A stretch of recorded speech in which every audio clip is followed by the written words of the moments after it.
Hi everyone, welcome to Dharma Earth's Dose of Dharma, and this is your dose of Dharma for today. So a quick one. There's this question. Monday, how do you make your mind strong? So we have to understand what is strong. Strong doesn't mean like your mind is very tense and using a lot of effort. Not that. But your strong, from my understanding, is able to face difficulties, have resilience against adversity and fear, and against the obstacles that prevent us from achieving spiritual and material happiness in life. Alright? So if your mind is strong, you are able to overcome all this and to have the courage and strength of mind to pursue those things. Okay? So, what are some qualities that make your mind strong?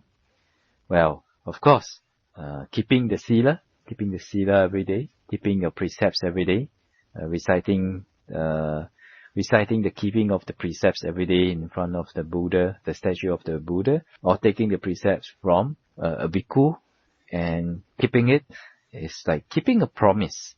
So fulfilling promises will make your mind strong because it increases the quality of determination and truth in your mind. Okay?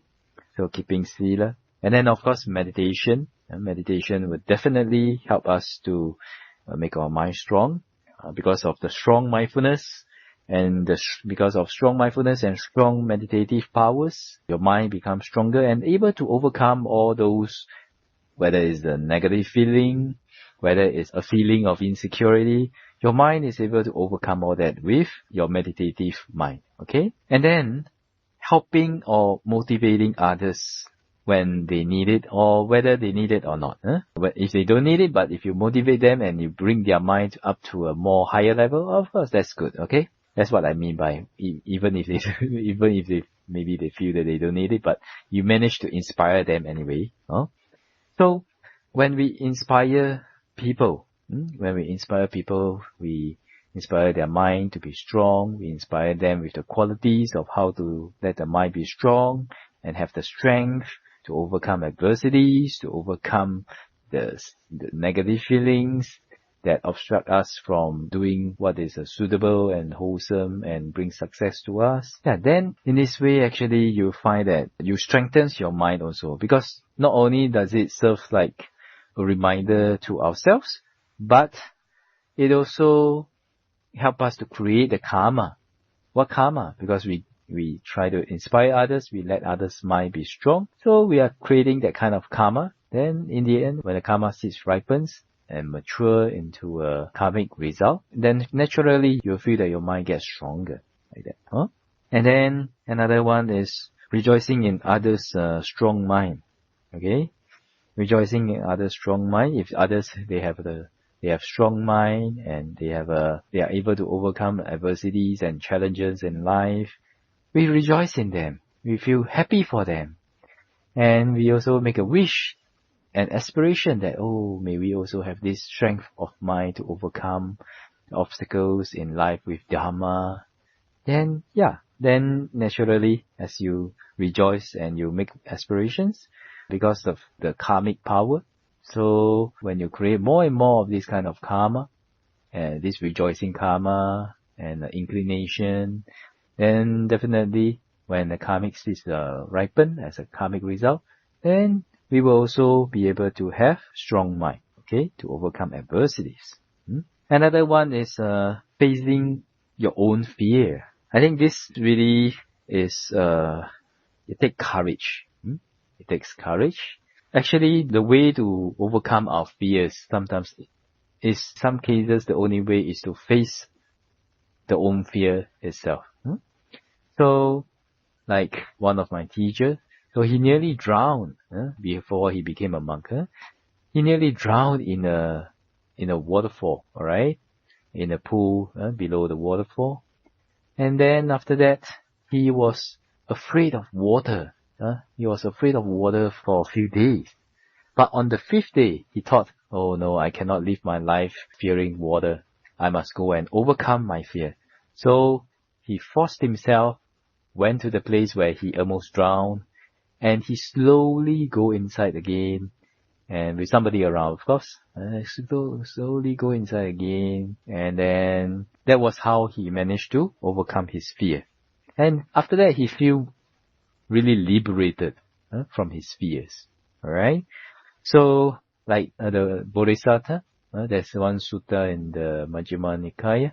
So the Bodhisattva was practicing, and the Buddha say during his Bodhisattva time, he was practicing in the forest, and whenever fear arises in his mind, he will stop his posture and he will face that fear until the fear has dissipated.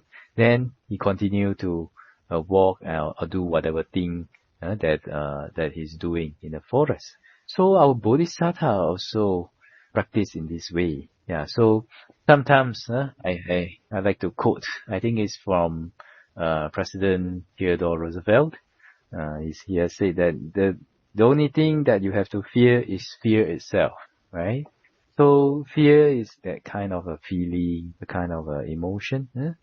So when we are able to face it straight and do whatever that is causing us fear, sometimes that's the way to overcome our fears. Okay?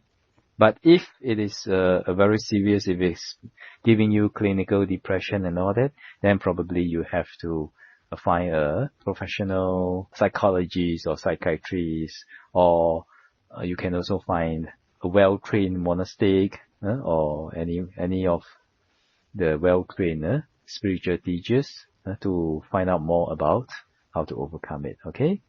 Like that. And next also, building up qualities with intentional mindful character building. Alright? So when we have qualities, then when we build qualities good qualities in our character, when our characters are good and we do it intentionally and mindfully, then these qualities will also help us to make our mind strong, because it has to be contemplating, repetitively developing, repetitively inclining our mind towards those qualities. So in a way, it builds up mindfulness also. And because of that mindfulness, it also help our mind to be strong. Okay? In overcoming adversities, then the fear and a sense of insecurity that obstructs us from doing what we want. Hopefully it's wholesome. And the last one is trying to give others a sense of security. Like if the thing that is blocking you is from overcoming adversities, is you often have a sense of insecurity, then we can research on how to give others a sense of security. And when you give others a sense of security, then in this way, and after you do that, you make an aspiration. For example, something like this may, by the power of this merit, may make my mind strong and be able to overcome all adversities in life, and to be able to be free from the sense of insecurities. We make a wish like this. So when you do that, then actually you're also inclining to make your mind strong and giving yourself enough karmic energy to overcome that sense of insecurity. And giving others a sense of security is not that difficult. If you keep the 5 precepts very well, when you do not kill, you give animals and other beings a sense of security that you will not harm them. When you do not steal, you give others a sense of security over their properties. When you do not commit adultery or commit sexual misconduct, you give others a sense of security when their wives or their husbands are interacting with you, right? Or working with you. And when you do not lie, then you give others a sense of security that you are not lying to them. You will not lie to them. So they are free from the suffering of wondering whether you are lying or not, right? Okay, so this. Then when you do not drink alcohol or take intoxicants, then you are also giving others a sense of security that you always have a very clear and rational mind. Generally, alright? So it's like this. These are the few things that you can do to make your mind strong. So hopefully this sharing is helpful to all of you. I wish all of you well, peaceful and happy. And may the Triple Gem bless all of us to be able to attain path, fruition, and Nibbana as soon as possible, and hopefully everyone have a mind that is strong and be able to overcome all obstacles in life. Sadhu, sadhu, sadhu.